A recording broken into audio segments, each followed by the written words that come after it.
The Middle East was a battlefield for most of the 20th century. But one of the hardest fought wars of all was in 1973, when Egypt and Syria launched a surprise attack on Israel on the Jewish holiday of Yom Kippur.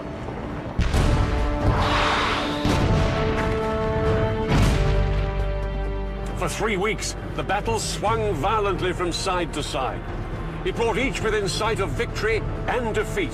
And it brought the superpowers, America and the Soviet Union, close to a nuclear showdown.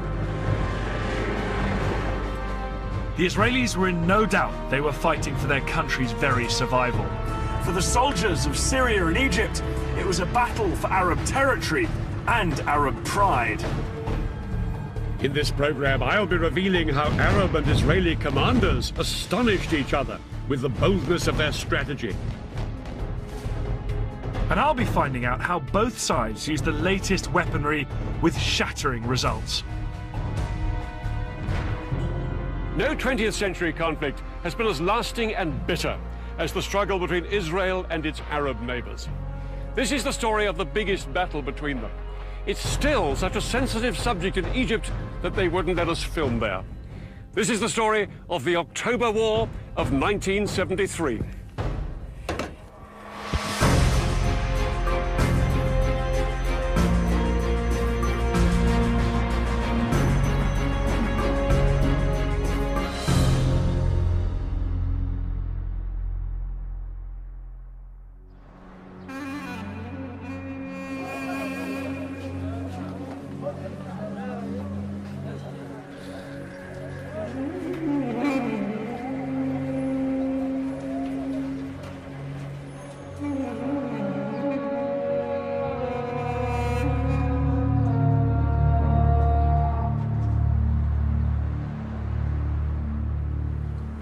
This concrete security barrier here runs through Jerusalem and hundreds of miles to the north and the south. On this side live predominantly Muslim Palestinian Arabs. On this side, the largely Jewish population of Israel.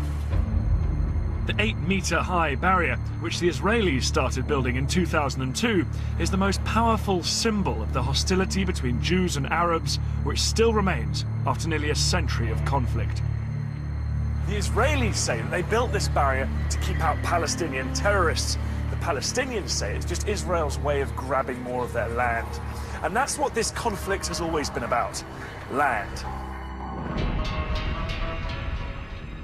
Land known at the beginning of the 20th century as Palestine. Back in 1917, the British controlled Palestine, and they promised the Jews a homeland here. The problem was, there were more than 10 times as many Arabs as Jews already living in Palestine. And as hundreds of thousands more Jews poured into the country, open fighting broke out between them. By 1947, things were so bad, the United Nations stepped in with a plan. This is how Palestine looked then. Lying on the eastern edge of the Mediterranean, it was bordered by Lebanon, Syria, Transjordan, and Egypt. The United Nations suggested partition. The Palestinians would keep land here, here, and here, and the Jews would have the rest. Jerusalem would be an open city shared by everyone. The Jews accepted the plan, and in 1948, they declared their independence as the State of Israel. But the Palestinians and the neighboring Arab countries rejected partition. War followed, and the borders changed once more. The Israelis took over Arab lands here in the north and along the Egyptian border, ending up with most of Palestine and most of the key city of Jerusalem.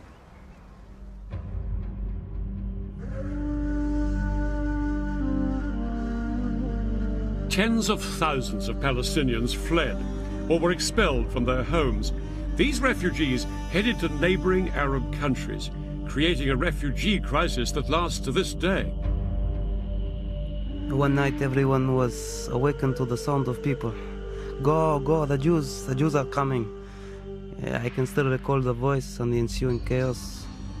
Within a short period of time, the entire village was marching out, carrying bare essentials, bedding on a mule, some clothing, some food. The Arabs refused to recognize this new state of Israel, and their resentment at the loss of Palestinian homes and land grew. For their part, the Israelis felt vulnerable, surrounded on all sides by hostile Arab enemies. Over the next 20 years, there was regular fighting along the borders. In 1967, things finally came to a head. On the morning of June the 5th, Israel launched a preemptive strike against Egypt. It was followed hours later by attacks on Egypt's allies, Syria and Jordan. It would become known as the Six-Day War. Almost 200 pilots of the Israeli Air Force took part in an incredibly ambitious airstrike. Their mission was to wipe out the Egyptian Air Force, the largest in the Arab world.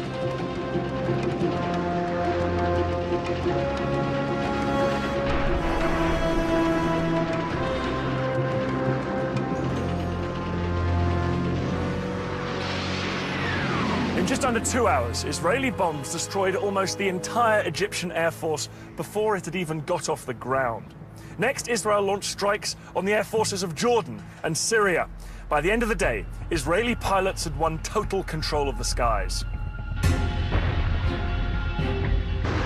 Not very far away, there were some military bases, and they had been attacked early in the morning.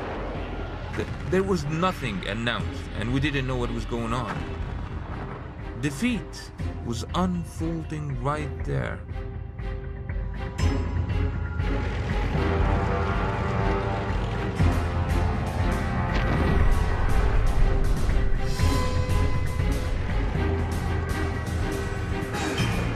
Israeli ground troops stormed into Syria, Jordan, and Egypt. At the same time, other Israeli troops made a bid to capture Arab-held Jerusalem.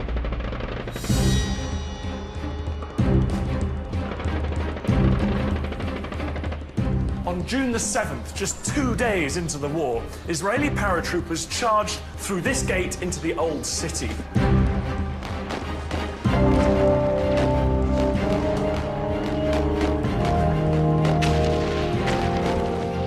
But as they pushed through these narrow streets, they came under fire from Jordanian snipers who'd taken up position in the upper stories of the buildings on either side. The Israelis pushed on. It took them a few hours to clear out these last pockets of resistance, but by early afternoon, the whole of Jerusalem was in Israeli hands. I took out the Israeli flag, which I carried with me the whole time, and waved it. I hung the flag on the fence. My commander, who was the toughest among us, was standing next to me. He burst into tears underneath his steel helmet. Another friend was weeping. A chain of bullets wrapped around his neck. In the days that followed, Israeli troops drove back the soldiers of Jordan, Syria, and Egypt. In 6 days, the Israelis had won the war. The defeated nations counted the cost.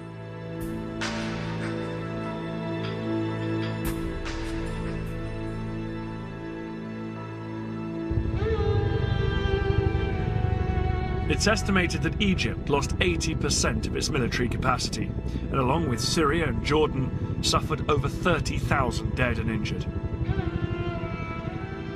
People didn't really know what was going to happen next. I mean, people were scared. The whole country was at a total loss of what to do. The fighting may have been over, but it hadn't created the conditions where the two sides could come together. Peace was as far away as ever. For the Arabs, the Six-Day War was an utter disaster. Before this whirlwind campaign, Israel had been a tiny wedge of land, squeezed between Arab states, only 9 miles wide at its narrowest. Suddenly, it was a Middle East superpower, and 5 times the size. The borders had been pushed back to swallow a piece of Syria up here, called the Golan Heights. To the east, Israel had seized the West Bank, And in the south, it now occupied Egypt's entire Sinai Peninsula, a huge expanse of desert. From this newfound position of strength, Israel's leaders demanded that the Arab world recognize the State of Israel.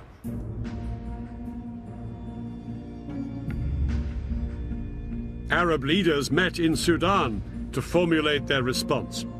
They were emphatic. They would not recognize Israel and insisted on a total Israeli withdrawal from the territories it had just occupied. Over the next few years, both sides became entrenched, and nowhere was this more visible than along the new border with Egypt. The Suez Canal.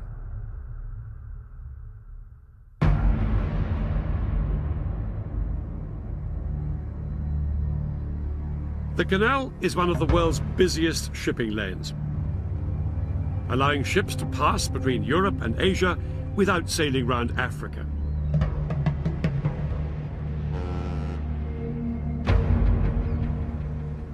But after the Six-Day War, this international waterway was closed to shipping as sporadic fighting between both sides continued to flare up. The Israelis and the Egyptians now faced each other eyeball to eyeball across the canal. The Egyptians could never accept that this was a permanent frontier. But the Israelis were equally determined.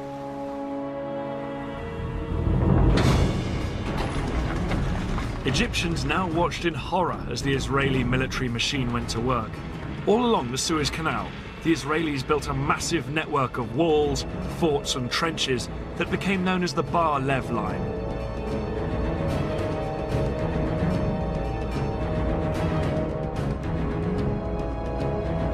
Israel resolved that Egypt would never force its way back into the Sinai. But they weren't just relying on the Bar Lev Line for defense. The Israelis also had a system for rushing troops to the front line.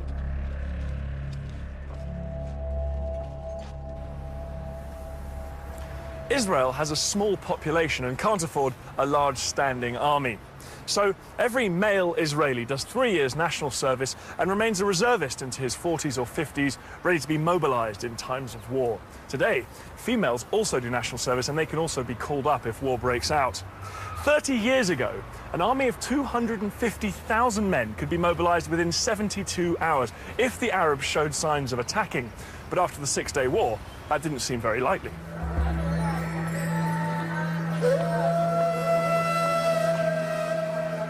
The Israelis had practically destroyed Arab air power. Israeli intelligence was now sure the Arabs wouldn't try anything until they'd rebuilt their air forces. And that would take another 10 years. The Israelis were now supremely confident that if their neighbors so much as twitched, they would batter them into submission once more.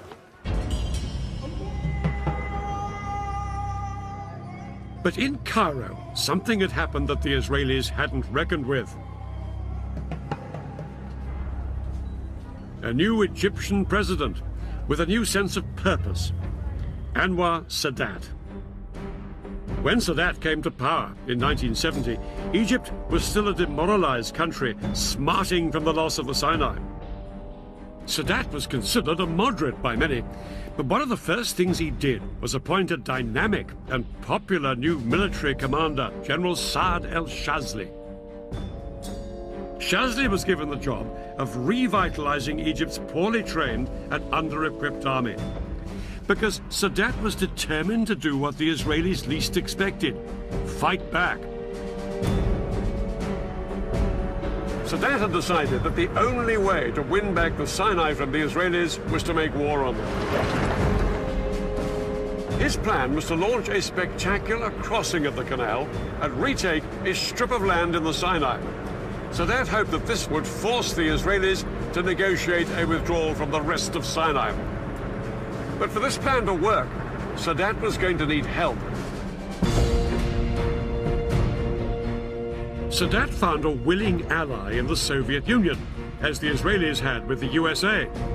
In the 1970s, both the United States and the Soviet Union were adamant that neither superpower would dominate the oil-rich Middle East. The Soviets provided Egypt with the latest surface-to-air missiles, called SAMs. These missiles, supported by thousands of conventional anti-aircraft guns, could effectively paralyze the Israeli Air Force. The Egyptian commander, General Shazli, would not have to rely on his weakened air force to deal with Israeli warplanes. Nor would Sadat attack alone. Another of his allies, President Assad of Syria, would be joining in the fight. The key to the Egyptian plan was a surprise coordinated ground attack on Israel. The Syrians would attack on the Golan at exactly the same moment as the Egyptians struck along the entire length of the canal. But Shazli knew that no matter how stunned the Israelis might be by this two-pronged offensive, they would soon counterattack with their most lethal weapon, their air force. And that was where the SAM missiles came in. Shazli concentrated his SAMs along the Suez Canal. These missiles could bring down any Israeli planes that came within 15 miles. The SAMs and regular artillery guns would create a protective umbrella, shown here in red, under which Egyptian boats and infantry could cross safely. They would then seize the forts of the Bar-Lev line and secure a strip of land a few miles deep into the Sinai. The date of the attack was set for October the 6th, when the tides would give the most favorable conditions for crossing the canal. But October the 6th was also the holiest day of the Jewish year, Yom Kippur, when Israelis would be at home or the synagogue. With their plans in place, the Egyptians and their Syrian allies set about ensuring that the Israelis had no idea they were about to be attacked on two fronts.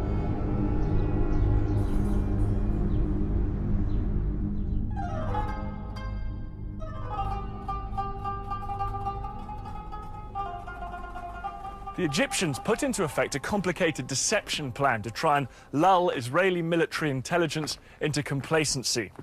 They had been gradually mobilizing their reserves, but at the beginning of October, they demobilized 20,000 men and sent them home. From what the Israelis could see, it didn't look like the Egyptian army was gearing up for war. As for the Egyptian soldiers based beside the canal, they were told to act as if nothing much was up. They could go swimming and bask in the sun in full view of the Israeli troops in the forts of the Bar-Lev line. Any military activity the Israeli lookouts did spot appeared to be just another regular exercise. By day, they watched as Egyptian troops came close to the canal to carry out maneuvers.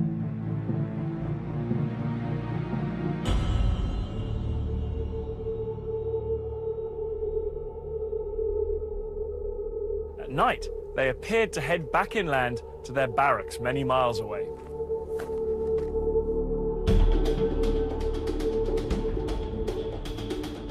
Hundreds of miles to the north, the Syrians on the Golan appeared to be doing the same. But in fact, these troops weren't withdrawing every evening. Under cover of darkness, more and more Arab soldiers were massing on both fronts. We started to train with real ammunition. We were also told we were going to Suez. We started to take our tanks, our amphibious unit on the railroad at night only, so the civilians couldn't see.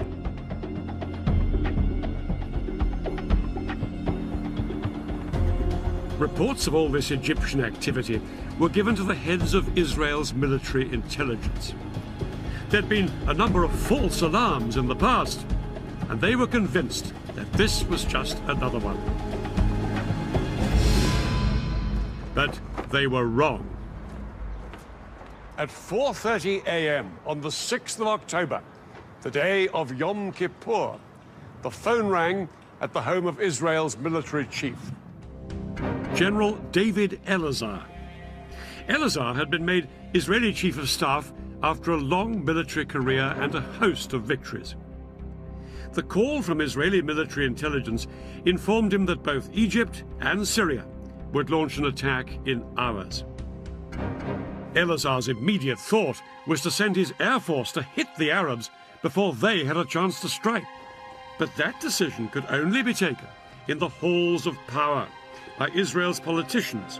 And ultimately, that meant one person, Israel's Prime Minister, Golda Meir. This 75-year-old was seen as the Iron Lady of Israeli politics, but she said no to airstrikes. She argued that if Israel was to win international support after the Six-Day War, it had to be seen not as the aggressor, but the victim. Elazar was appalled at his leader's reaction. He was only given permission to mobilize a fraction of the reservists he needed, and yet, within a few hours, his country would face invasion on two fronts. Egypt and Syria were poised to launch their attack.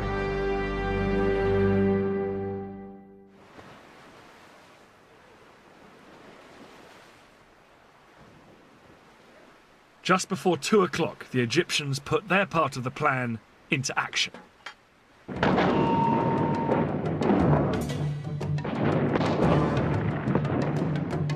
Their assault across the canal on the forts of the Bar Lev line was such a momentous event in Egyptian history, it was later restaged for the cameras.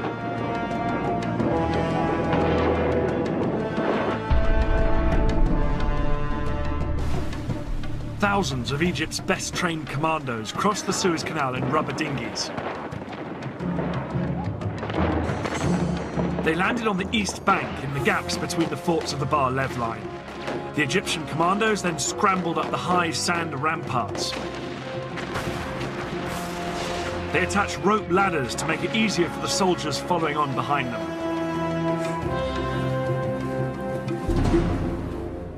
Behind this first wave were 100,000 Egyptian infantry and more than 1,000 tanks waiting to cross the canal, but the biggest obstacle to them were the giant sand ramparts on the Israeli side. These were as much as 60 feet in height. It was impossible for the Egyptian tanks and heavy artillery to climb up and over them. The Egyptians experimented with using dynamite to blow holes in them, but this was found to take far too long. But then one junior engineer officer had a flash of genius. He suggested using high-pressure hoses to blast the ramparts with water from the canal.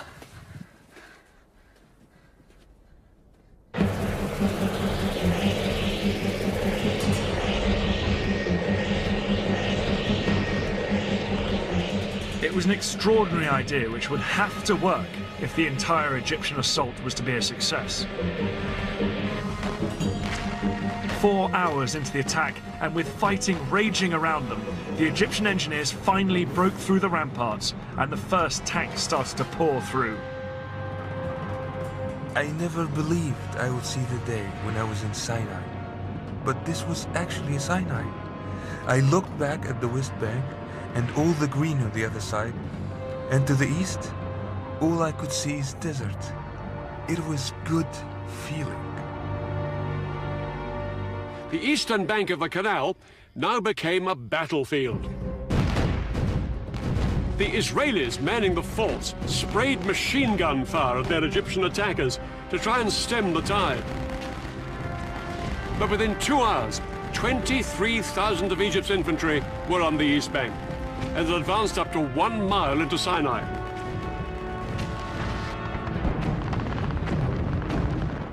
The fort was surrounded by Egyptian forces and was under constant fire. We made repeated calls for help. We fired from time to time and reported back what we saw. But mainly, we tried to keep up our morale.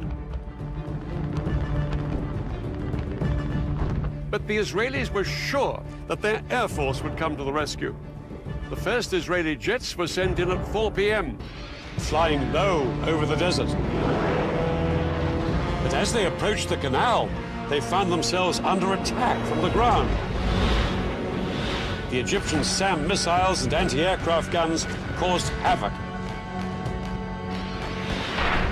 As Israeli planes were shot down that afternoon, it soon became clear that Egypt's elaborate air defense umbrella was working.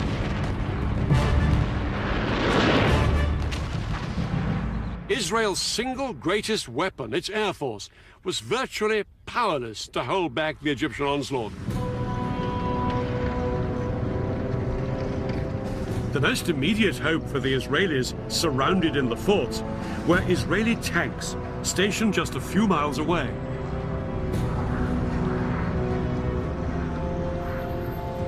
The Israeli tanks raced towards the canal. They thought they'd throw the Egyptians back as easily as they had done in 1967. But as they got closer, they found themselves coming under attack from a weapon they'd never faced before. The Saga missile. This Soviet-made weapon was specifically designed to punch through the thick metal armor of tanks. Yet it was small enough to be carried onto the battlefield in a backpack. Unlike bigger anti-tank guns, the Saga could be set up in moments. This lightweight piece of kit was made all the more lethal because the missile could be steered onto its target.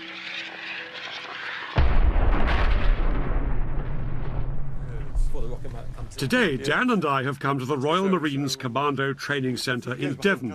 We're going to find out why Egyptian foot soldiers found the new generation of anti-tank weapons so useful. A modern-day equivalent of the Saga is called the Javelin. It costs £75,000 to fire one missile, so I'm being shown the ropes on a simulator.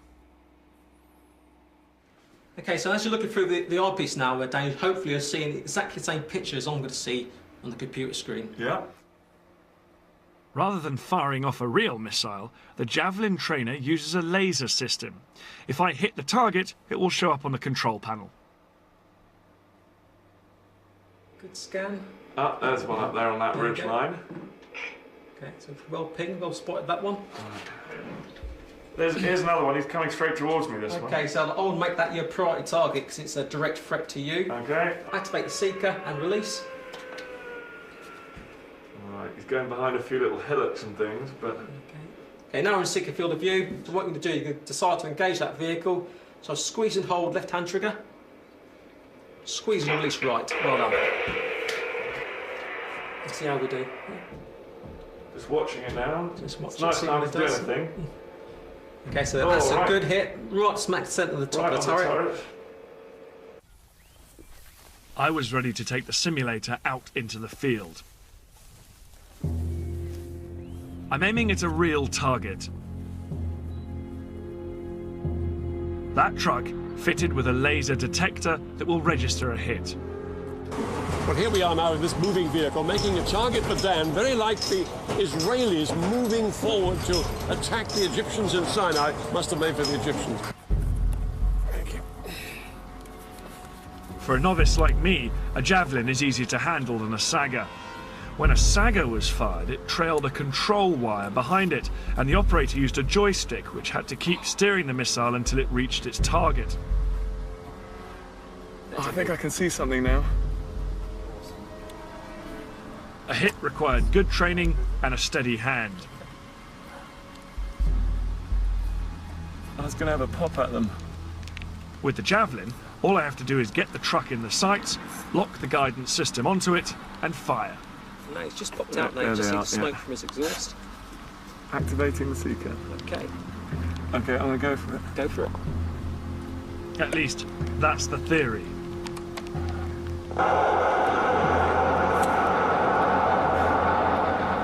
God, it's tricky with that wobble when you just try and get the track gates on the target. Did I miss? Fortunately, that's a no result, which means you've missed. I really had no idea where Dan was. This is where the old speed of Jules starts to come into it now. His state-of-the-art Javelin can hit my vehicle from over 2 kilometers away, a similar range to the Sagas in 1973. No wonder the Israeli tank drivers were taken by surprise as they headed towards the Suez Canal. They simply couldn't see the Egyptians lying in wait with the Sagas.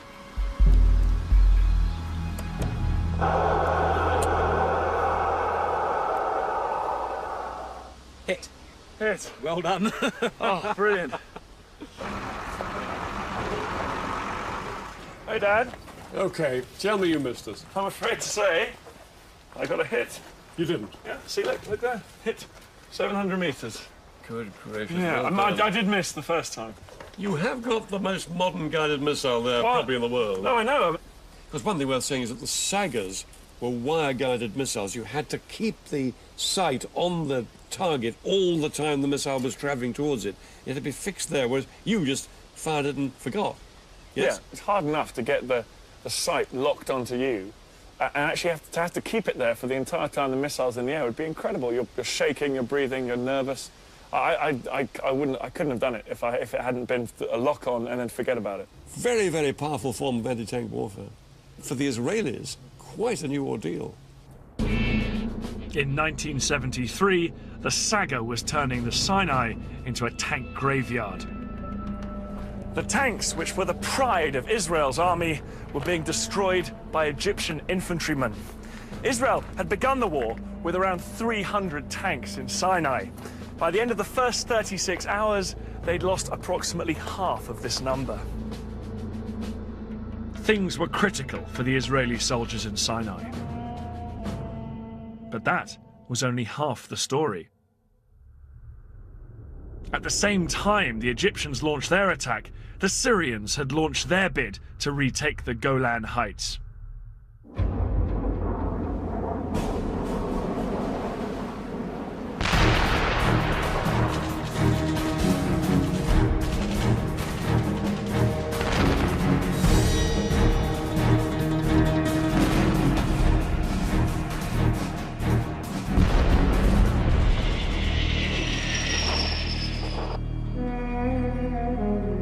The fertile soil of this battlefront couldn't have been in greater contrast to the arid desert of the Sinai.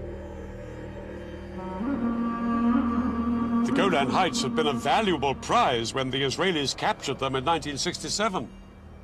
These Golan Heights provided Israel with more than just good farmland. They afforded security too. This is the Golan here, once part of Syria, occupied by Israel since 1967. The area is no more than 15 miles wide, and it ends with a steep slope down to the River Jordan. To Israelis, the Golan was a vital buffer between their heartland and Syria.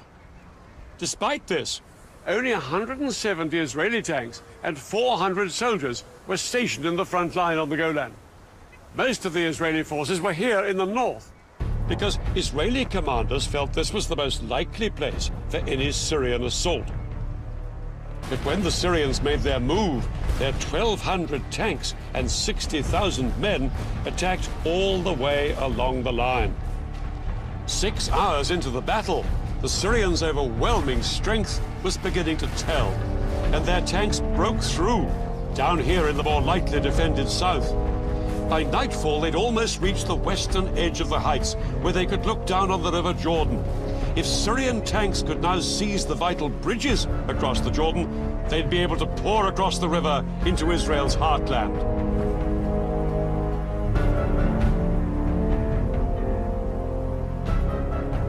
For Israeli soldiers in bunkers along the front line of the Golan Heights, the first day of the war had been a disaster. Their strong defensive positions had done little to halt the Syrian advance.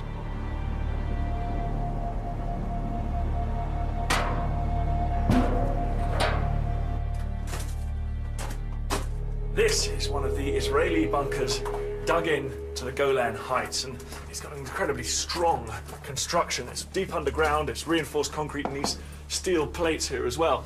The amazing thing about 1973 is these strong points were so difficult for the Syrians to take, they didn't even bother trying.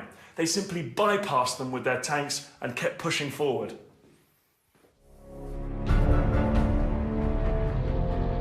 By the end of the day, the Syrians had taken almost the entire southern half of the Golan Heights.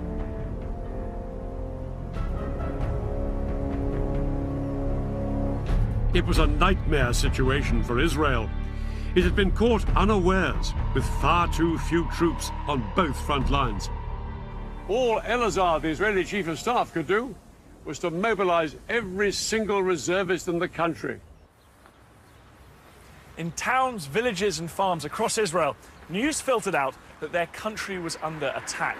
Because it was a holiday, TV and radio was off the air, and so soldiers on motorbikes had to race through built-up areas calling up the reservists.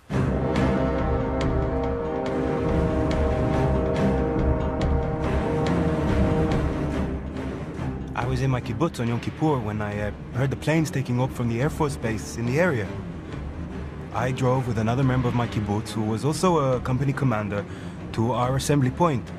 On the way, we said that whatever was happening, we'll probably be back home in a day or two.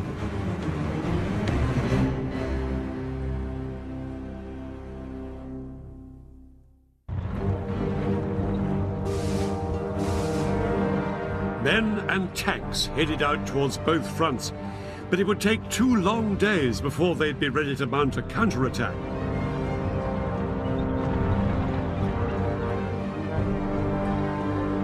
Then, on October the 8th, David Elazar announced to the world that his army had finally gone on the attack. This morning, we started our counterattack, and we shall break and destroy completely all the attacking forces. Elazar's first push was in the Sinai Desert. The Egyptians had known that the Israelis would always counterattack, and they'd been lying in wait for just this moment. As soon as the Israeli tanks came into view, they let rip with devastating rocket, artillery, and Saga missile fire.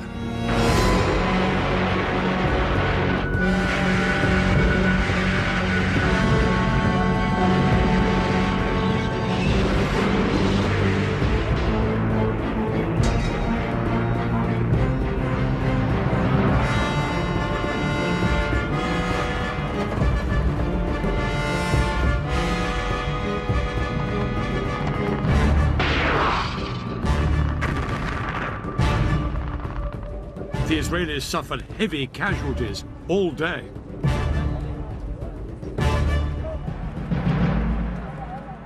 At least 50 of their tanks were destroyed or disabled.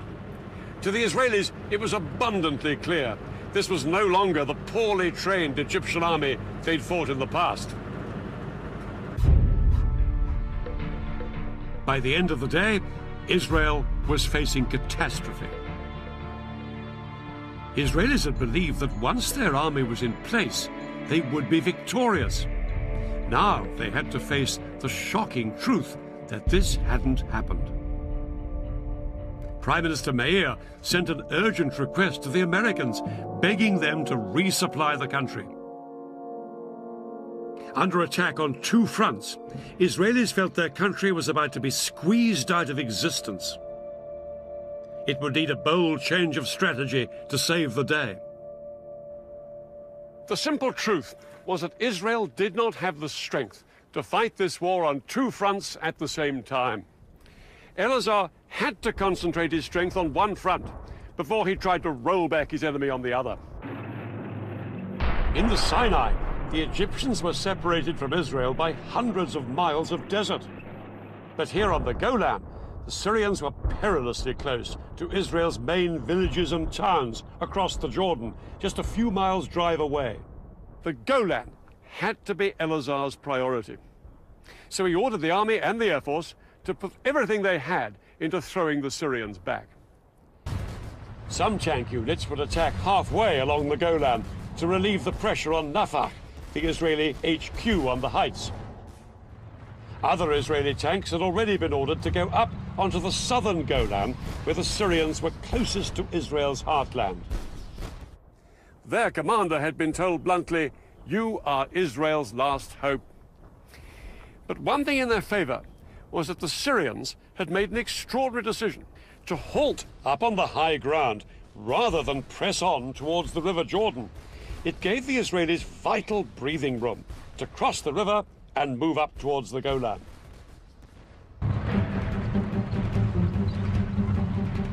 On the night of October the 8th, Israeli tanks stormed the Syrian positions.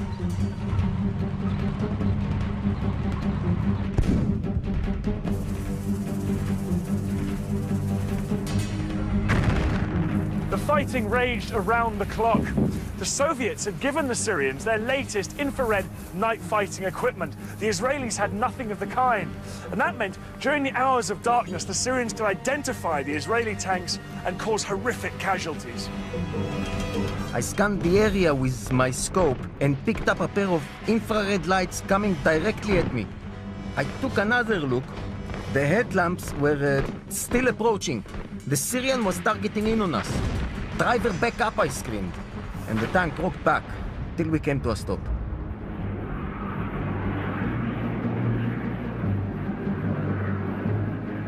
But as day broke, the Israeli ground troops got some much-needed relief from their air force.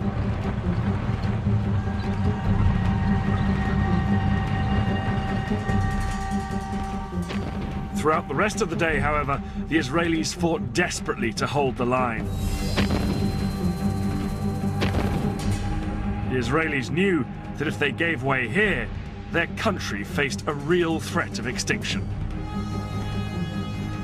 Losses mounted on both sides, but as the battle progressed, it became clear that despite some Syrian technological advantages, the Israeli tanks had thicker armor, and the Israeli crews could fire more quickly and more accurately than their Syrian counterparts. After 4 days of combat, I wasn't particularly worried by the Syrian tanks. It was enough to locate them and to have them come out to meet us, and victory would be ours.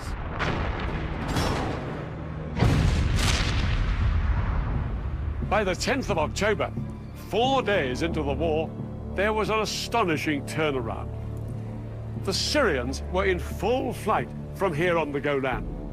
Israel's tanks chased them into Syria itself, and soon the Israelis were within shelling distance of the Syrian capital Damascus, just 30 miles off that way.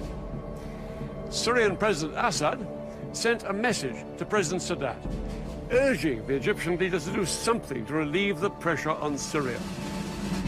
And now Sadat made a momentous decision. Down on the Suez Canal, Sadat ordered his men to thrust way beyond the strong defense line they had established on the east bank of the canal. Their objective, strategic passes through these mountains. But to get there, they'd have to leave the safety of their SAM missile umbrella way behind them. It was a high-risk strategy, and Shazli was appalled by the decision. But Sadat was immovable.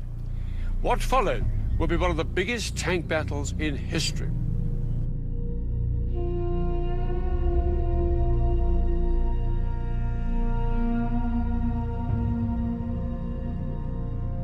"25 miles east of the canal, Israeli tank commanders were well dug in on high ground in good defensive positions. Across the open desert, they could see the sand being kicked up by hundreds of advancing Egyptian tanks.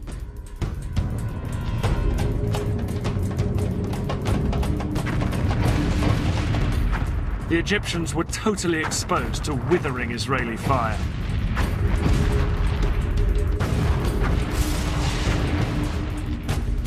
But over the following hours, the Egyptian tank brigades repeatedly tried to push further east into the Sinai. As the Egyptians moved out beyond the protective cover of their SAMs, Israeli aircraft rained down bombs on the exposed Egyptian tanks.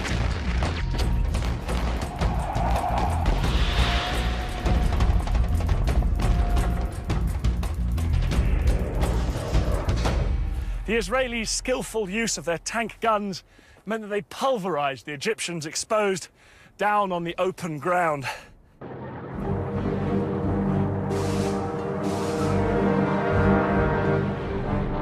The Israelis knocked out an estimated 260 Egyptian tanks. They lost only 20 of their own. Yeah, we fought hard. It was a successful tackle. And what made it possible was the fighting spirit of our soldiers. This battle was a turning point in the war. Now the war started to swing in Israel's favor. By October the 15th, the Americans had responded to Prime Minister Meir's request for resupplies. For days, American planes arrived in Israel with huge numbers of tanks, shells, and new planes. Israel was in a much stronger position. Elazar and his commanders were determined to force the Egyptians back across the canal. They now planned an exceedingly ambitious and risky operation, and a man who would play a key part in it was General Ariel Sharon. Sharon would later become Israel's prime minister, but in 73 he was one of the country's most dynamic generals and immensely charismatic. He just left the army that summer, but when war broke out, he was recalled. His detailed knowledge of the Sinai, where he'd fought during the Six-Day War, would prove invaluable in framing Israel's audacious new plan. The Egyptians on the east bank of the canal were split into two armies, one in the north and one in the south. 100,000 men and about 1,000 tanks, well dug in and well defended by minefields. They looked impregnable, but one of Sharon's patrols had discovered a narrow gap, just 1 mile wide, between the two armies at this spot, where the Suez Canal joined a large salt lake. Sharon was ordered to push through here with his tanks, widen the gap, and secure a corridor through to the canal. The Israelis would bridge the canal, and hundreds of tanks would then pour across it and fan out north and south to cut off the Egyptians from behind. The Egyptians' positions on the eastern canal bank would then be untenable. For the Israelis, the whole operation would be fraught with danger. The biggest threat was an Egyptian stronghold here, called Chinese Farm. It was just north of the planned Israeli corridor. Sharon had to neutralize the Egyptians at Chinese Farm if the Israeli plan was to succeed. But what the Israelis didn't know was just how big the Egyptian presence was at Chinese Farm. Large numbers of Egyptian tanks and infantry were gathered there. Unaware of how outnumbered they were, at dusk on October the 15th, the Israeli assault force moved in. Sharon's tank crews approached Chinese Farm to make their surprise attack. They moved in from 3 different directions, but the Egyptian position was a lot stronger than the Israelis had expected. A ferocious night battle erupted between the Israelis and the Egyptians. Both sides now faced the same problem. The fighting was at such close quarters that it was difficult to tell who was friend and who was foe. At one point, when my tank had stopped, an Egyptian soldier climbed onto it and asked me in Arabic for a cigarette. He thought we were Egyptians. I bent down and pulled the pin on a grenade and tossed it at him. All night, the Egyptians put up a stiff defense.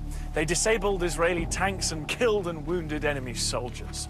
The Israelis realized they faced a tough fight to secure the vital road to the canal.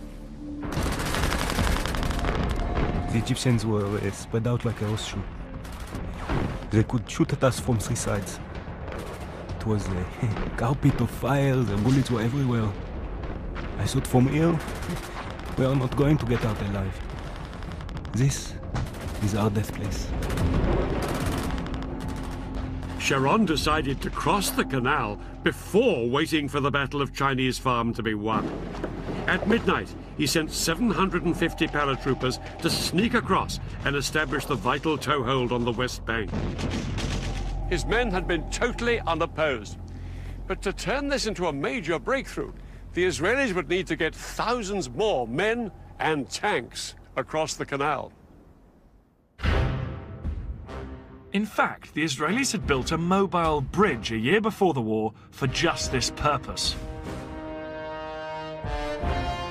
The bridge was 180 meters long, weighed 400 tons, and took 3 days to put together.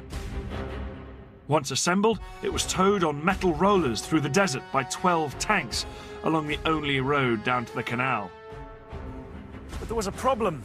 Because of the fighting still raging at Chinese Farm, the road to the canal was blocked by a huge traffic jam. By daybreak, the bridge had only traveled 2 miles. There were another 13 to go. Sharon needed to get tanks across the canal to reinforce his troops who'd crossed earlier. Without the bridge in place, he had to float 50 tanks across on inflatable rafts. The sudden appearance of Israeli tanks on the west bank of the canal was a huge surprise for the Egyptians. Soldiers manning the SAM batteries reported that groups of several tanks would show up in the distance, open fire at them, and then disappear.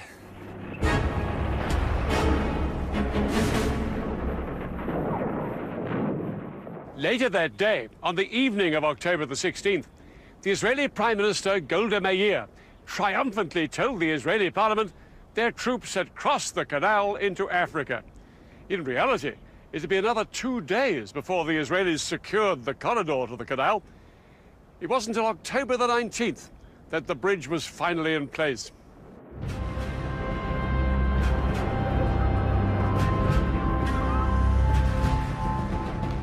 As Israeli tanks surged across the bridge, they came under heavy bombardment from Egyptian artillery and aircraft. But the tanks pushed on to their first objectives on the West Bank, Egypt's SAM missile sites. Once these missiles were destroyed, Israeli warplanes swept into the attack in support of the tanks fanning out north and south on the west bank of the canal. Egypt's Third Army, here on the east bank, was soon in danger of being surrounded. Shazli urged that some units should be pulled back here to the west bank to fight the Israelis. President Sadat replied abruptly, "No retreat." He believed that reducing forces on the east bank would risk losing everything they'd fought for. But Sadat was ready for a ceasefire.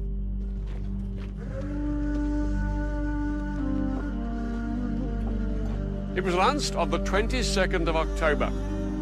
The Israelis agreed to the ceasefire as well, but in reality ignored it and pushed on south to secure more land west of the canal.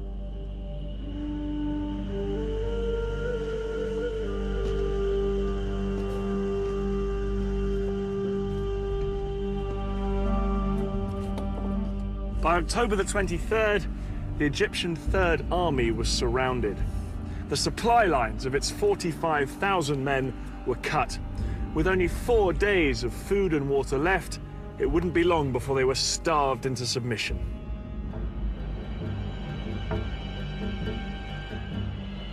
Some Egyptian soldiers were so desperate they surrendered. Others hung on. No food come to us, no munitions come to us, no evacuation of any injured, no water, and we didn't need gas because we weren't going anywhere. And just when it seemed to be over, the war took a dramatic turn. It was at this critical moment that Egypt's most powerful ally, the Soviet Union, made one final bid to help the Egyptians. The Soviet president, Leonid Brezhnev, told the Americans unless they agreed to send a joint US-Soviet peacekeeping force to the Middle East, he would send Soviet troops on their own. The Americans were determined that no Soviet troops would enter the Middle East. In a sudden escalation, America put its nuclear forces on alert.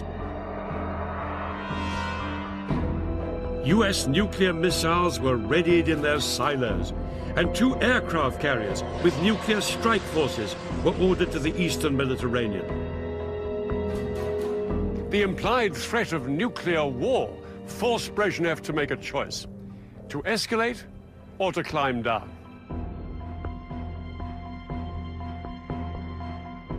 Brezhnev decided to climb down, and no Soviet troops went to the Middle East. But the flurry of international pressure had made its mark. On October the 25th, the Israelis finally heeded the ceasefire, and the October War was effectively over.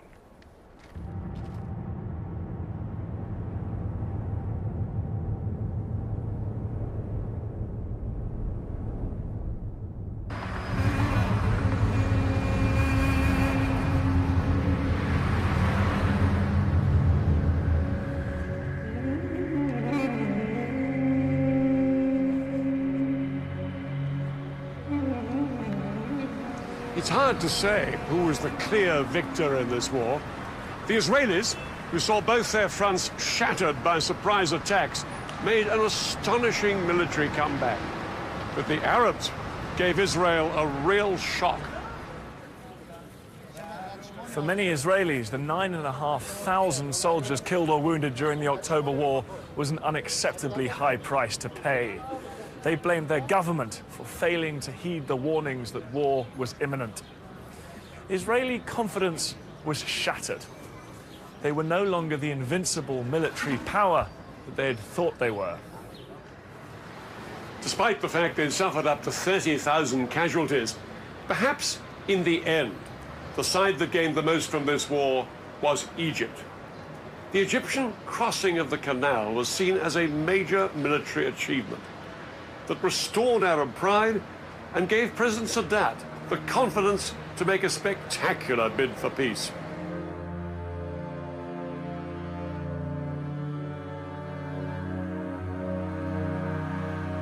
In November 1977, the Egyptian president, Anwar Sadat, arrived in Israel, and in the Israeli parliament in Jerusalem itself, he became the first Arab leader to recognize the state of Israel. ولقد جئت إليكم اليوم على قدمين ثابتتين. Israel and Egypt were now on the road to peace, which culminated in 1982 with what Sadat had always wanted: a complete Israeli withdrawal from the Sinai.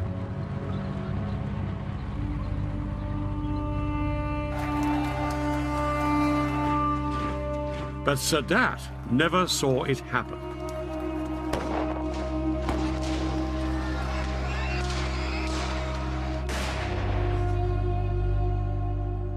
On October the 6th, 1981, the 8th anniversary of the war, Anwar Sadat was assassinated by gunmen opposed to his peace treaty with Israel. The October War had claimed its last victim. The war didn't sort out the fundamental disputes between the Israelis and the Arabs. In fact, technically, Israel is still in a state of war with Syria. All the treaties and all the talking still haven't brought peace to this part of the Middle East. And this barrier is a powerful reminder that the conflict with the Palestinians over who owns the land remains unresolved to this day.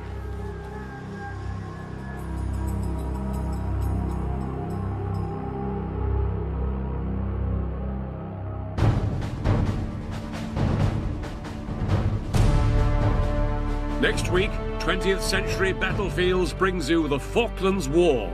In April 1982, Argentina invaded these remote islands and triggered one of the most ambitious military undertakings in British history.